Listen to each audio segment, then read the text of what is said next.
Spa was a tricky one, and there were certainly drivers left with more respect for the Ardennes Mountains than before. The hills of Appalachia might not carry the same weight, but VIR is no less gorgeous and just as challenging. Strap in and get ready to ride the roller coaster of the new Dominion as we get ready to watch the PCA Sim Racing Series 11 Club Class live here on Podium Esports. Hi, I'm Joe Peak, and with me in the booth tonight is Rachel Whiteford. Cameron Aubernon is on social media, and Ryan Bauer is producing while using cameras provided by Dougie Beard. Rachel, we are here at VIR for the club class, and after Spa, this might feel like a step down for some, but they can't underestimate this place. No, they absolutely cannot underestimate VIR. Now, this track is often known as the American Green Hell. It is akin and compared to the Nürburgring Nordschleife, but arguably you could also say it shares something with that track in the Ardennes, Spa-Francorchamps. Both are long laps. Both have long straights where high speed will be important, and both have incredibly tight technical sections, so these drivers will be getting flashbacks, I think, to last week. No doubt. Hopefully not for the amount of cautions that we had last time out. We'll be able to keep it mean and green the entire 40 minutes on this one as the qualifying is actually wrapping up right now, and Klaus Nielsen holds the provisional pole of his 3-timed laps with a 45.2. And it's got a decent spread, I'm noticing, about 4 seconds from the pole down to last place right now. It might be a long lap, but at 45 drivers, we could have some traffic. We certainly could, and I think we will have traffic. Typically, this track will separate a field very effectively, and we should, in fact, see traffic most likely within about 5 to 6 laps, based on what I've seen in the past with GT traffic. So it can and will happen, and with a field like this, I absolutely expect it will be a major component. It is hard to pass at the best of times. It's hard to pass when you're lapping. Well, let's see who's going to be starting up front with all that lapping. And Klaus Nielsen will be starting on the pole with Mike Matson in second position. Peter Kummer has the 3rd spot, followed by Matthew Yokel in 4th. And it's Robert Walton in P5. Mark Rondeau starts 6th today, as Andy Jenks will be in 7th. Then you've got Brett Holmes starting P8, and then row 5 sees Ian Simon in 9th and David Palmer in 10th. Rachel, do you have the next 10? I certainly do. Rick Reisenberg is in the inside of row 6 in 11th place. The outside of him, Michael McKinney. Row number 7, Terence Tong. And we have on the outside, Danon Fairburn. Row number 8 is Julian Velez with Robert Lacroix in the 16th on the outside. Row number 9 is Mark Collingwood with Dean Chapman on his outside. And row number 10, Ben Lung with David T. Glenn on the outside in 20th. And we've got Chris Sherburne starting 21st today. David Fernandez will begin from P22. Gary Reese will be 23rd. Kim Fricke starts back in 24th, almost halfway through the field. David Snelling will be P25, and then it's Jason Brodigan to his outside of 26. J.R. Gregory on the inside of the next row. He'll be flanked by Adam Gerling there in P28. Jonathan Reavers 29th, and Patrick Adamczyk will start in 30th. 31st tonight is going to be Aaron Ambrosino with Avjit Barua in 32nd. Mira Gonzalez is in 33rd with Scott Bowers 34th. Lee Binkley is in 35th. Mark Doran 36th. Michael Adams is 37th. Jeremy Masriallo in 38th. John Montgomery in 39th. And Kevin Douglas in 40th. Just a couple more cars. Peter Rote will start in 41st as Hank McCarthy starts 42nd. Brandon Harrison did not get a single lap time in practice.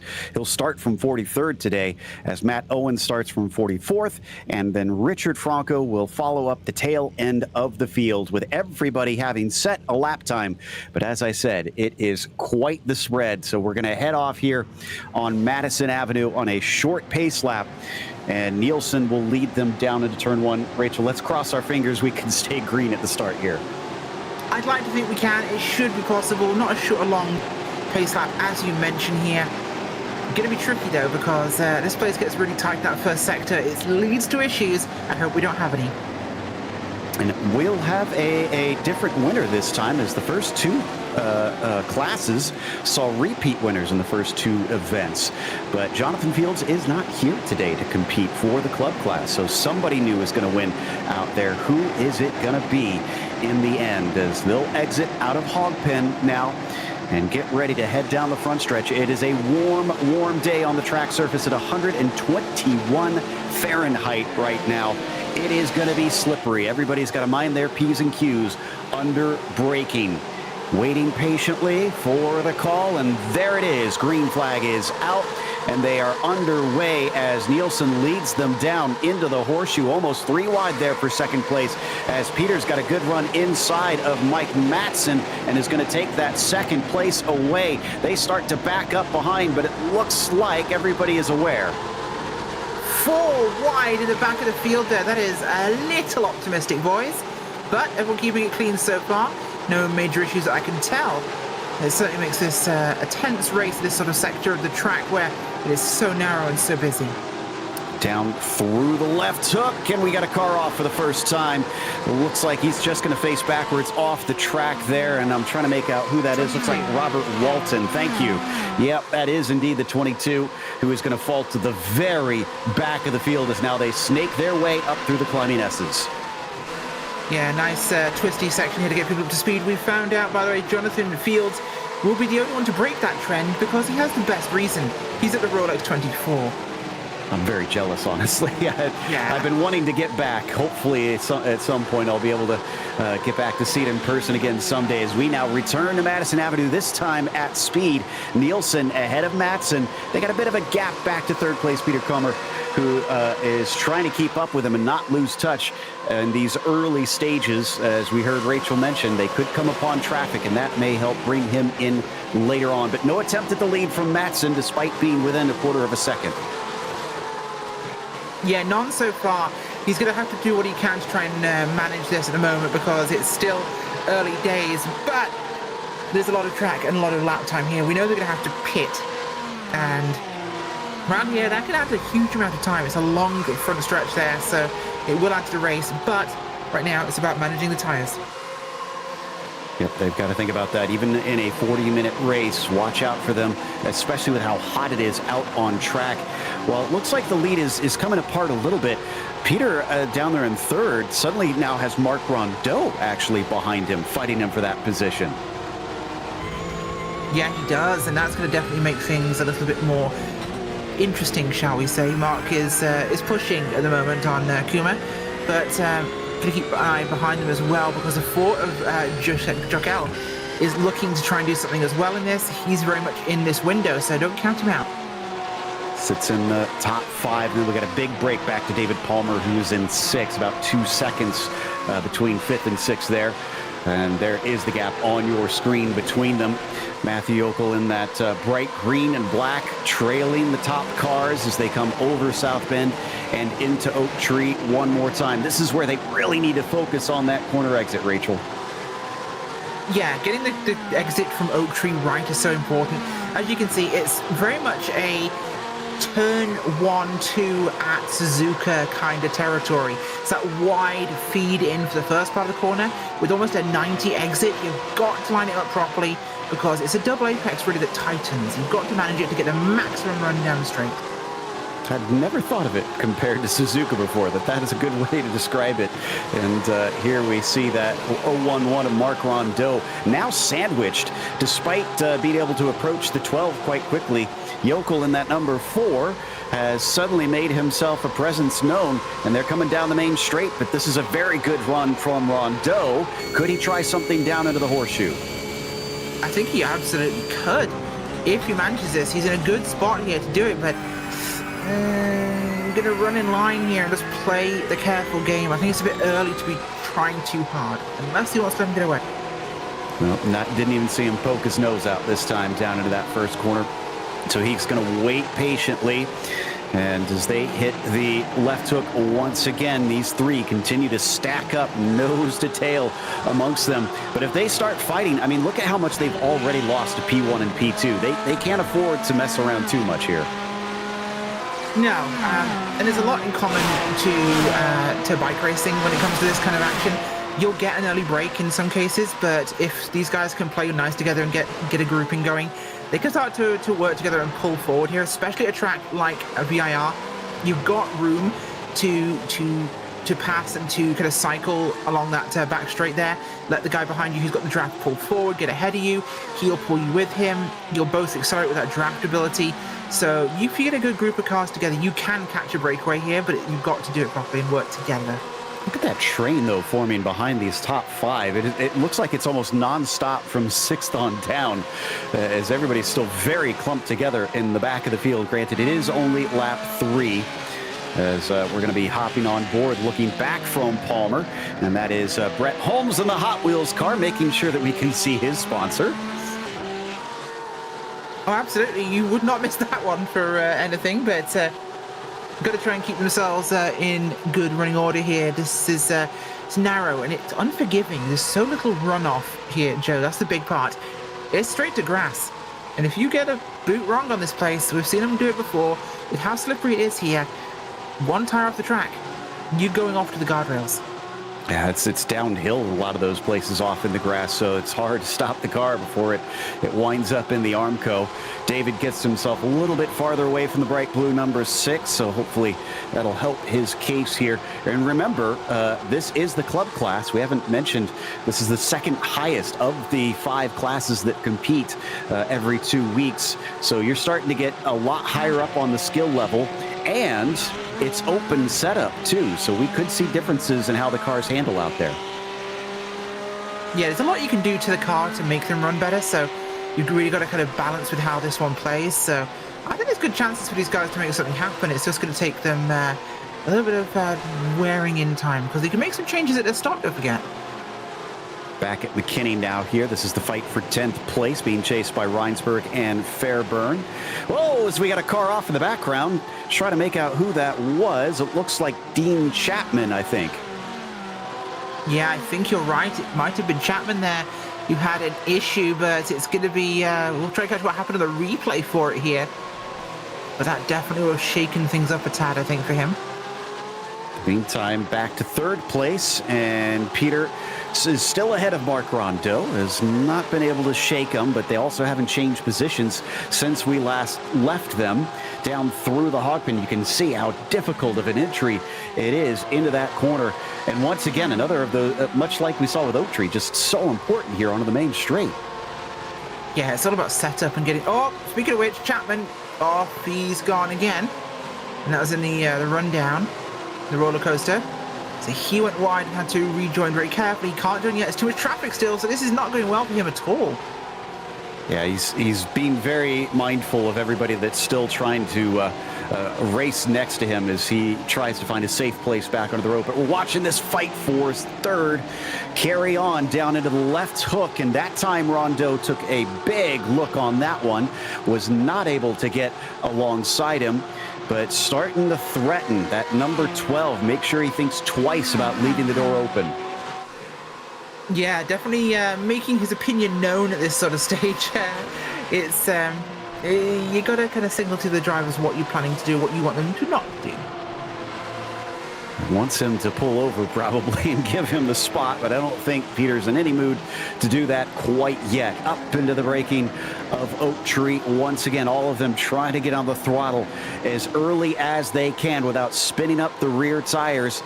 And as they start to fly over the hills and crests here of Madison Avenue, thought maybe Rondeau was going to be a little slow, but does look like he's got good straight line speed as he once again pulls away from Matt Yokel in that number 4. So these 3 remain stuck as they have been since the start of the race in 3rd, 4th, and 5th.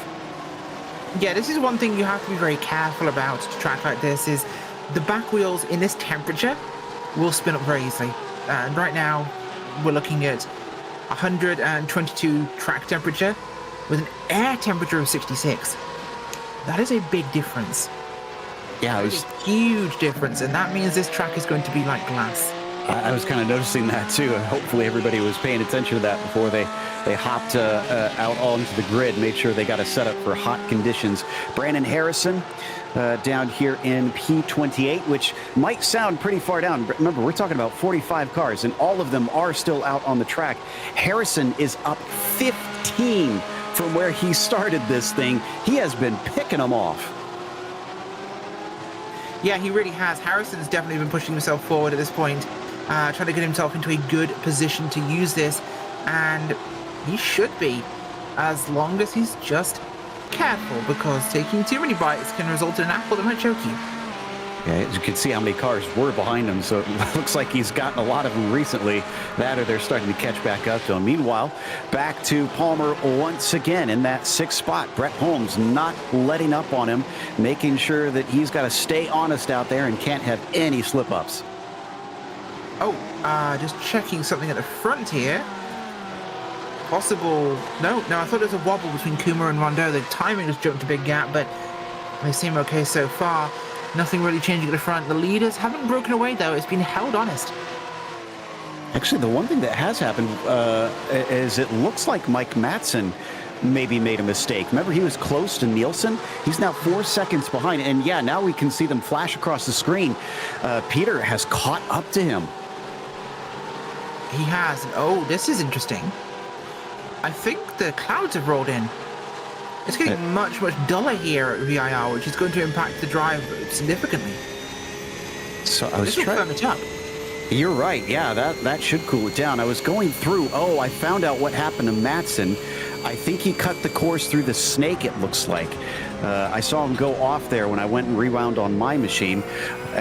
In the meantime, up ahead of Ian Simon, I think we could just see Palmer and Holmes almost swapping positions. They went side by side through the first turn. Yeah, they did, and I'm just looking at the timing, the temperatures here. We've lost 5 degrees already. Since we've been talking, it's dropped 5 degrees. It's plummeting here. So keep an eye on this. We're going to swing to the west, which will impact them on the Madison Avenue back there. But everyone holding's firm there through the horseshoe and through that first sector. And up now through the S's towards Oak Tree. And yeah, this is going to add a lot more grip to the track, and the temperature's still falling. Well, stick Rachel in front of a green screen. We've got our own weather girl over here. Coming up into Oak Tree once again. Palmer's still ahead of Holmes, but now it looks like he's got to be a bit more concerned, because suddenly that 72 is a lot closer. Last time we saw him this close was under braking into the roller coaster. Can he outbrake him once again? It's going to be an opportunity to try and do something. I don't think he'll go for it personally, but you know, he might surprise me. Palmer, though, looking to make a move here, or defense, or I should say, from Holmes behind him. Oh, a little contact as they come to the corner there. Speaking of contact, Binkley and Gerling, that's the 16 and the 248, both receiving black flags. Oh, and side by side behind them, Ian Simon manages to sneak by Andy Jegs, so that's going to move him up into 8th now. A little bit of changing around just on the latter end of the top 10. Back to Mark Rondeau as the sun returns. He gets within striking distance, but once again chooses not to attack Peter Kummer. Perhaps a smart choice right now is to do that, so could have been a worse decision, but I think he made the right one. He's still got time. They're only a quarter of the way into this race at this stage. For some reason, I'm seeing Adam Gerling into pit lane. I think, yeah, that is to serve the black flag that you just mentioned there. So he is going to take care of that. But remember, he still will have to take a pit stop unless he stops. No, he is going to carry on through. So he's going to take the drive through and not take an extra penalty by taking his service here at this stage. Filling up the mirrors of that number 12, Mark Rondeau is making sure that gray Porsche is just an absolute block in that rear view. Yeah, he really is, and he's going to be keeping there as much as he can to try and influence how this thing happens. And they've been staying very, very tight. This is the kind of thing we talked about. A good grouping here, if they can work together, will catch up with the breakaway. And Nielsen's running hard. In fact, his gap has widened here, so these guys are still not plugged in together. No, they're still about 3.7 seconds. Now, that said, I think Matson was about 4 back, but he hasn't gained a whole bunch. I have to keep an eye on that to see if that changes, and Mike can continue to reel him in bit by bit. and get back into this. That is Mike right there in the bright blue number 3 that you see on your screen now. He's going to carry on past that pit entry. He's not going to pit this early. And actually, look at the distance he's put between himself and the 12 car. I'd say he's back on the horse. Yeah, and giving that saddle a good wallop, because he's going for it right now. Gonna have to try and find himself some more speed. Back to on board with Rondeau briefly there.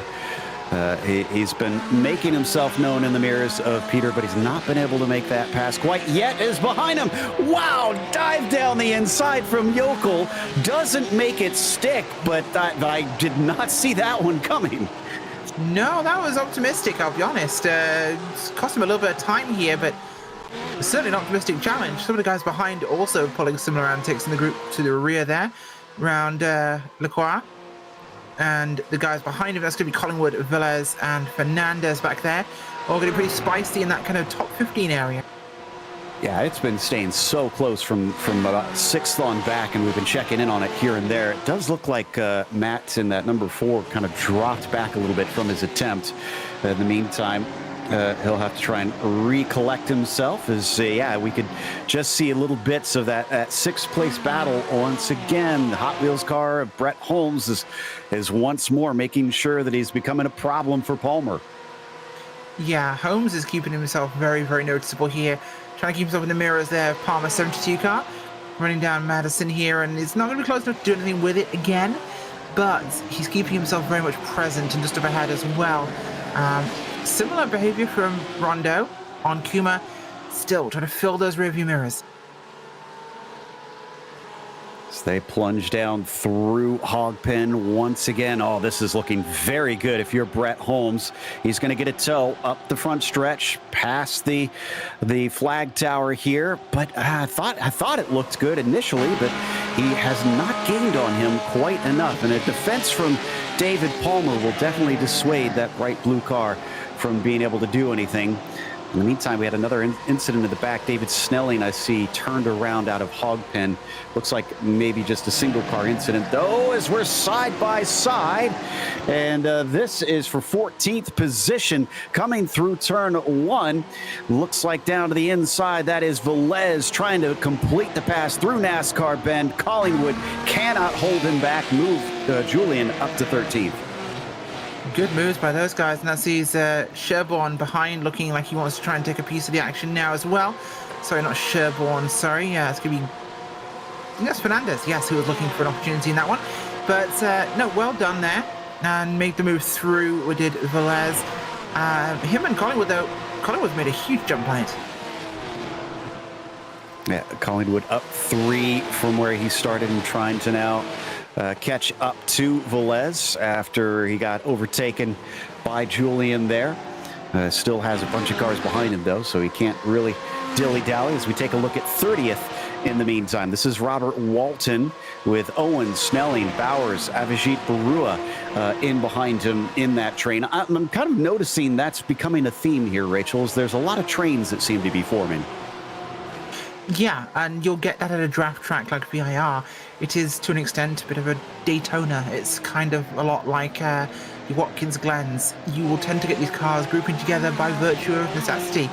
It is the draft. It is the motorsports peloton. Apparently, Lacroix also got himself a black flag. Oh, but he is our first retiree. So he's out of this race. Not sure what that is for, what sort of accident he had, or if he decided to just park it after the black flag because he didn't feel like he had a good shot today. Chris Sherburne, in the meantime, is down on pit lane, I think maybe for a scheduled stop because I don't see a penalty for him, but this is very early. Yeah, it's early. I don't see anything in there. Lacroix does have a black flag, but that's... oh, no, he's retired that car. It's a tough one. We'll see if we can find out some information. Yeah, it does look like a standard stop. Sherburne is back, heading back out on track now. So he's going to go for an early call on that one. A bit unusual because Typically in these tin tops, you'll see on iRacing, the drivers will try to go as long as they can on the fuel before they will take tires. And we can't see it on screen, but I can report that Chris Sherburne is going to regret pitting, because just as he came out, Peter Roth spun in front of him, and he made contact with that pink 551. Yeah, and it's tough to see what happened to cause that there, but it is actually, in terms of that stop, it is just in the window. Just. So possibly clearing himself out of traffic by choosing to go in there. Oof, look how close it's getting for Brett once again. Just with that bumper cam that we've got on Palmer, that car is sticking its nose right up to that fisheye lens. And the 6 is, going to have a good opportunity, because off into the grass goes Palmer this time, kicks up the dirt. That'll be a bad run up the main straight. Round the outside. Is Brett going to be clear by the time they hit the break? And as another car exits from pit lane next to them, yes, indeed, he is going to be clear and covers them off. Yeah, does a good job with that and keeps it in a good spot, but these trains really are becoming the story of this one. The front group here and the second group, but Nielsen has still not been caught yet. His breakaway has not been challenged. No, you're right. And in fact, it has stretched out significantly now. It's up to 5.5 seconds down to Matson.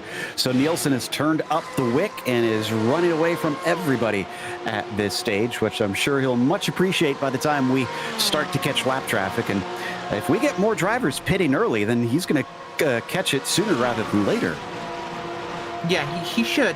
And that's going to be hopefully something we see, but we should see him in traffic. That might impact his run from the group behind.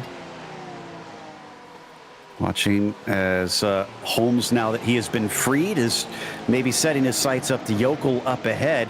Does look like the way he's starting to gap the 72 quickly that he was being held up here. Yeah, no, he was being held up, and hopefully that'll see him clear out and get some speed here. Hopefully we could see someone more able to kind of tow this group forward. Sounds like Peter Roth in the 551 was also black flagged, unfortunately, I'm guessing for that spin and causing the accident. As we watch down the hill, this has a lot of elevation change here as these cars drop. I don't think the sim really does it justice how big of a fall down the hill that is. Yeah, it is a big fall, and a lot of distance really to kind of cover in that. So you're finding you're braking differently because of the gradient they're on as well. So you have to basically take that into account, and it does often tend to see some runover, when it comes to braking and out-braking themselves in these sort of positions. You've got to be careful. Ooh, Palmer, now that he's been overtaken, has decided to pit. So let's see if maybe that gives him some space and he can maybe try and play catch-up on Holmes after losing that spot to him. But taking a look at the fight here between Peter Kummer and Mark Rondeau, the 011 has just been a thorn in his side, and yet that gray Porsche can't seem to find an open door. No, he can't find a way to get through here, and that's going to be a big part of this race, is finding the... Oh, he's off! Contact! Oh, and that's Lee Binkley that ran into him, unfortunately. And Rondeau is now taking a tow into pit lane, so that's his day over. Binkley had a huge thwack into the side of him. He's going to have to limp the car back, most likely. I'll be surprised if he can. Here's another look at it, Rachel. Yeah, you see him coming down. He just runs through the corner, gets a bit of wheel on the grass, gets a bit wiggly sideways, and a big almost flip there. Comes over the grass and just right back on the track. Can't brake. In comes the 16, nails him there. Unfortunate. Gonna get one more look from, maybe too much curb there from the inside. And wow, you were talking about the closeness of the barriers. It spit him right into it. It really did. He had no control of that car. It's unfortunate, but that just happened. Okay, looks like Mike Matson now pitting in. That was our second place driver. Still waiting on Nielsen to pit. This will promote everybody up one temporarily throughout most of the field. There is your P1 on screen now. Probably quite content to not have the cameras turned on him as long as he can keep this huge gap over everybody else. Yeah, that will be important for him, and that gap is only growing. I think this is really a race he has to run at his own pace now, a time trial of sorts. Yep, there goes the 04 up through the climbing S's. Look at the change of direction these cars have to make here, and that's where the accident happened for the 011, but much cleaner for Klaus Nielsen, thankfully. Does look like he has it well under control. Madsen will return in 23rd, and I think he made it out just ahead of traffic. Actually, I think he made a little bit of contact on his return. That was with David Palmer. Yeah, So, not an ideal move there, Palmer. see if we can get a replay of that one, because that was for position. Palmer had just pitted on the lap prior, and so they returned pretty much the same with one another.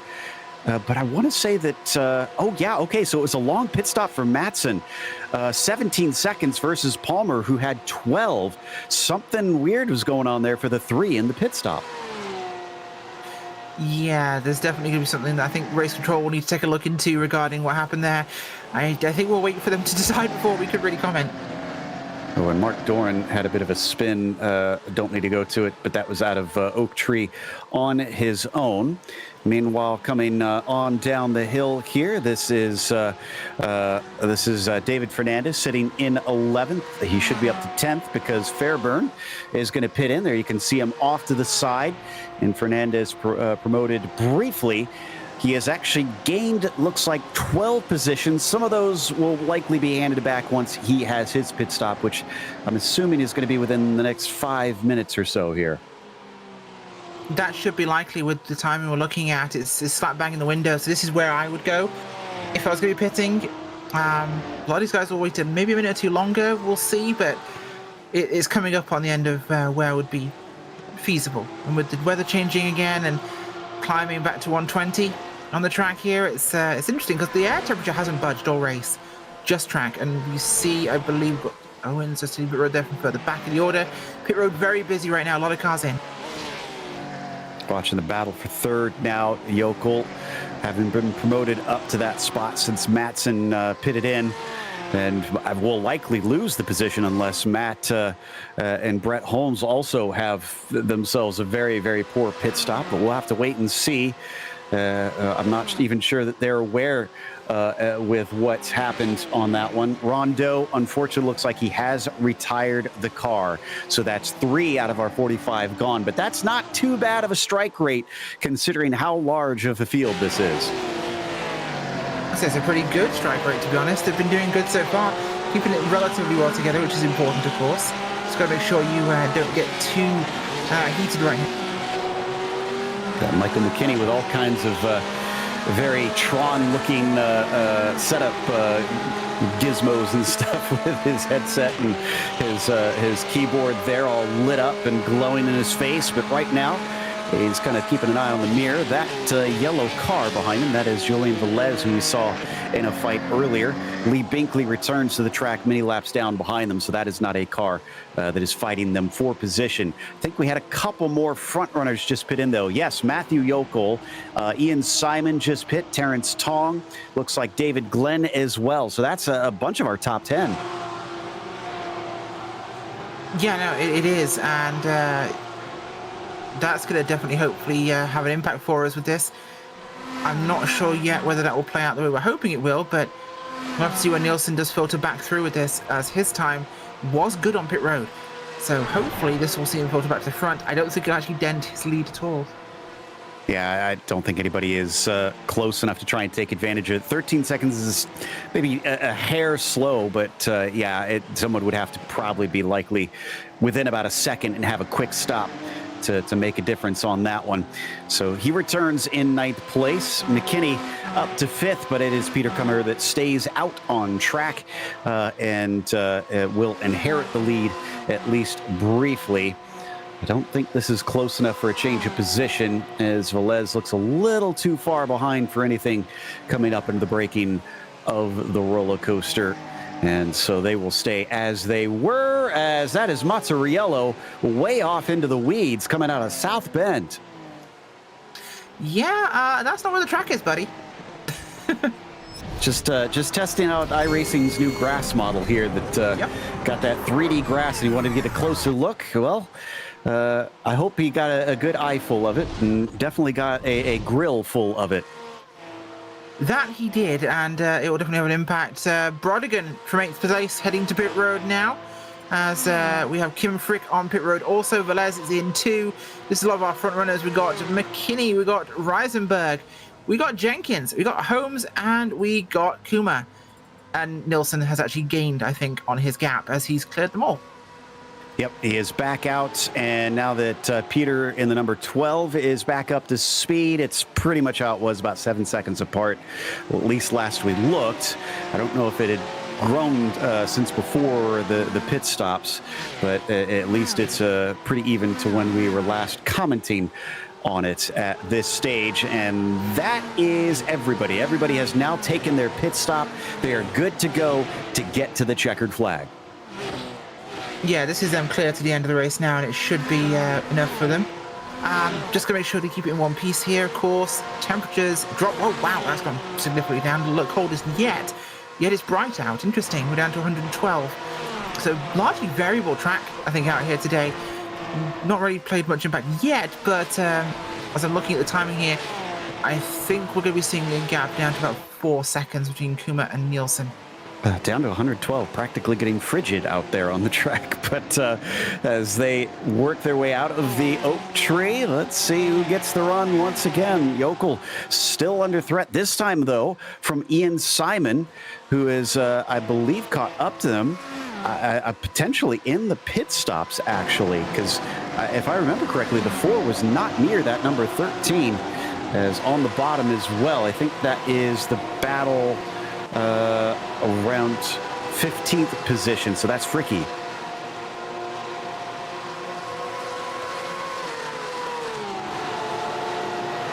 Well, going forwards here, Nielsen going to be crossing the line. We'll see what the gap has actually been timed out to be. But looking at our time score, we can see it's apparently scored 7 seconds. So that should give us an indication of what we're looking for here. 7.5, it absolutely is. And 3 back to Jockel as well. So the guys are sorting themselves through. Holmes up to third place, I should say. Then Jockel down to 4th. Simon is in 5th. The biggest mover so far in the top 10 is going to be Reisenberg, I think, here, Joe. He's up from 11th place, but overall, it's going to be Frick from 24th to 15th. And we've also got, as I'm trying to find our friend from the top 40, where's he gotten to? Unfortunately, I think he's back down in the 30s. I think the biggest mover out of the entire pack is Michael Adams in the number 56, up 12 spots in P25 currently, so nicely done. See if he can hold on to it in the last 8 minutes of this race. So there's really little left to go here at this stage, as we're going to hop on board with Fairburn. I mentioned earlier that he'd cracked into the top 10 after a few drivers took their pit stops. He's still within reach of it. That is McKinney in that P10 just in front of him. Yeah, he's really close, and I think that could have a impact for where his position holds now, but it's going to be tough, though, just with the voice in terms of passing here. That's the big one. It's been really difficult to get past. We've seen them try it, but they don't tend to make too many moves. Taking a look here at Klaus Nielsen, the Texan, definitely making sure and show that he is a big fish here in this pond, and as he climbs up the front stretch once more. He's approaching some of that lap traffic we've been talking about. That is Peter Roth, who I mentioned earlier, had a bit of a spin and then a penalty. And then after him, it'll be Lee Binkley that he's trying to overtake next. Oh, Reinsberg's in pit lane. Does he have he has a penalty? I don't know. That, I believe, that is for incident limit, I think. Oh, it could be, yes. I think you're right. Because I do not see anything manually given to him by the live steward. So that, to me, says that he may have either gone over the incident limit, that, or the only thing I could think of is if he sped coming out of pit lane or something like that, and is now finally serving that one. But whatever the case, the damage is done. And the battle that we see on the bottom there, that is the battle for P15, actually really 14th here. That is Kim Fricke in that number 66, followed by Collingwood and Gary Reese. And then it's Ben Leung in behind them, all four fighting for that 14th spot. Yeah, they are, and so far keeping themselves in relatively reasonable position here, but at the front of that grouping is going to be Kim Fricke, who is up 10 places. So we've got quite a few drivers actually here, Joe, that have been up 10 or 11 spots. It's just 12 being the highest so far. Fricke there ahead of Collingwood and Reese and Leung at the rear of that grouping. Sherborne a little bit further back, but still there in touch. And ahead we've got a lot of threes, but it seems that no one's hooking up and really going in this race. No, it's looked quite difficult to pass. And we did see that in the challenge and sport classes too. But I thought that maybe we'd get drivers that were perhaps a little more aggressive here now that we've reached club, that they'd be willing to take a few more risks and go for it. But everybody is just a bit timid here. That or can't seem to really put themselves in a position where they think they can be aggressive.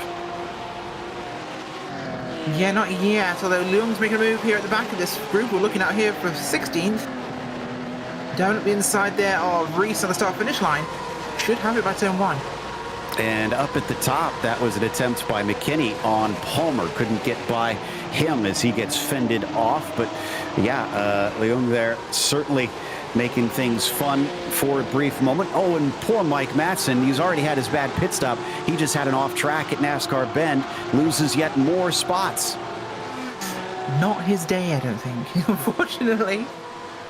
Going to be one to forget, especially, he had a pretty solid second place wrapped up there, and he's not even looking at the top 10 now as he falls to 11th. And David Glenn can, in fact, see him just up the road. If you look at his windscreen there, that bright blue little spot is Mike Matson, if you can see it around the blue of the lightsaber in his room. Well, that's always a good thing to have in your room. You never know when you might need to chop someone in half. I was going to say, yeah, it's great home security right there. Yep. David. Home invader turns up, I know I can make toast. David Glenn, in the meantime, still trying to play catch up though on Fernandez, who's the one directly in front of him in that 12th position. And he's only got about 2-3 more laps to go based on what we're seeing on the timing here. It's getting tight up in front of them. Palmer versus McKinney, and McKinney getting uncomfortably close to the back of the 72. Yeah, no, he really is, and that was a little bit closer than I'd like to see someone in the roller coaster there, but he's dropped back a little bit here. Hopefully this gives Palmer a little bit of breathing room at the moment. That 7th spot looking pretty secure for at least so far in the lap. Defense down into turn 1 there by David Palmer. Did not feel completely secure. We're going to watch from on board McKinney now, second in this little train, looking forward. Yeah, the car looks strong under braking, but he was a little wide at the apex that time. What about down at the left hook? Much tighter. This is where he needs that launch coming into the snake. Yeah, definitely where you want to have a good start, and Palmer does. Big jump on the snake there. Wow, he made such a gap on McKinney and Fairburn. That's really going to hold and protect that spot. That was a fantastic exit by that number 72, and you can see there on the onboard just how much farther away he got in that one little run.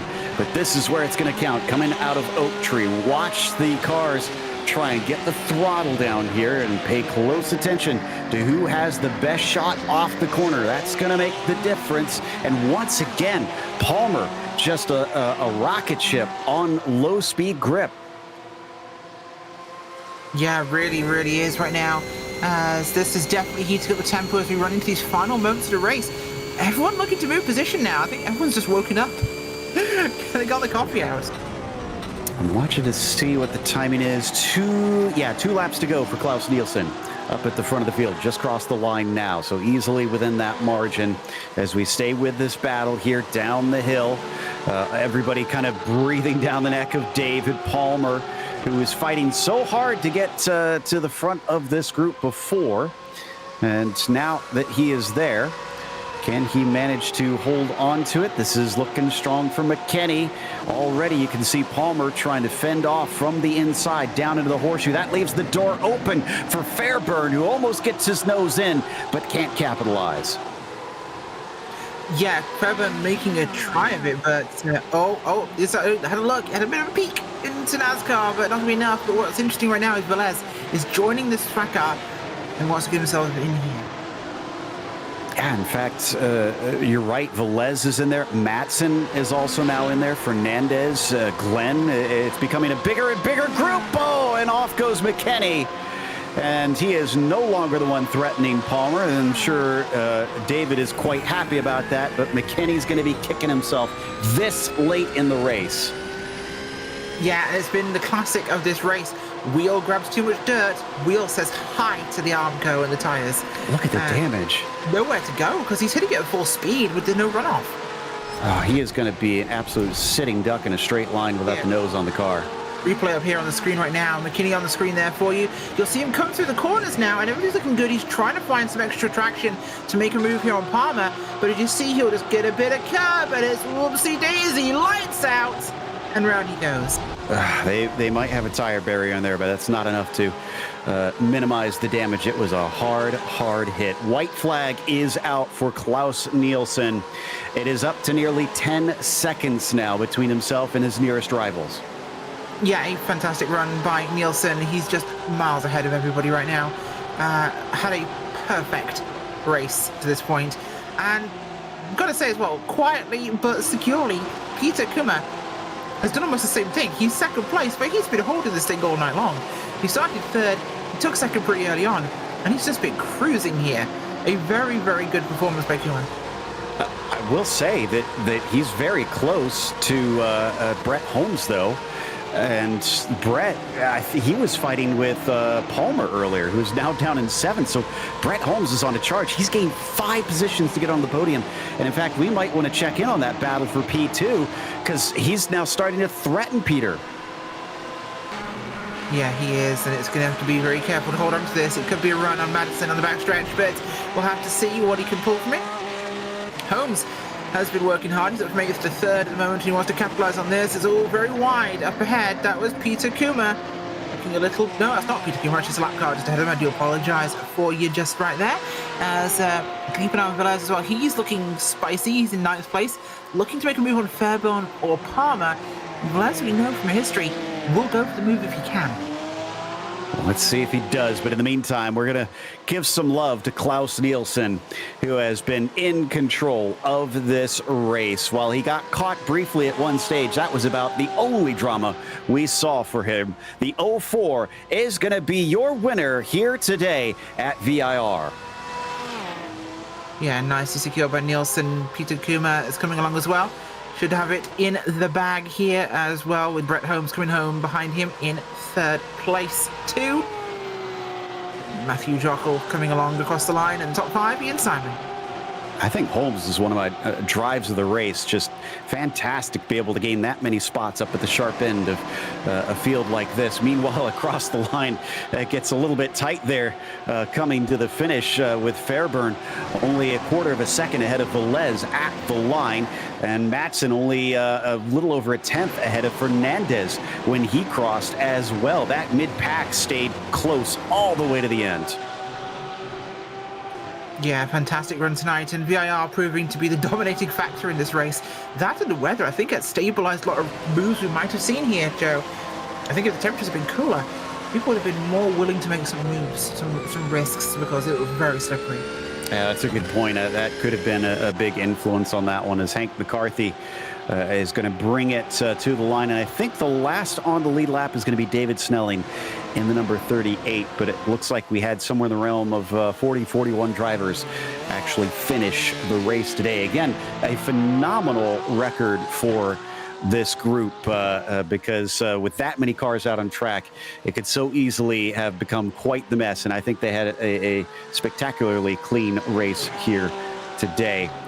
And we'll watch that last car to the line as say the results have pretty much ticked in at this stage. And your winner wound up being Klaus Nielsen over Peter Kummer in that number 2.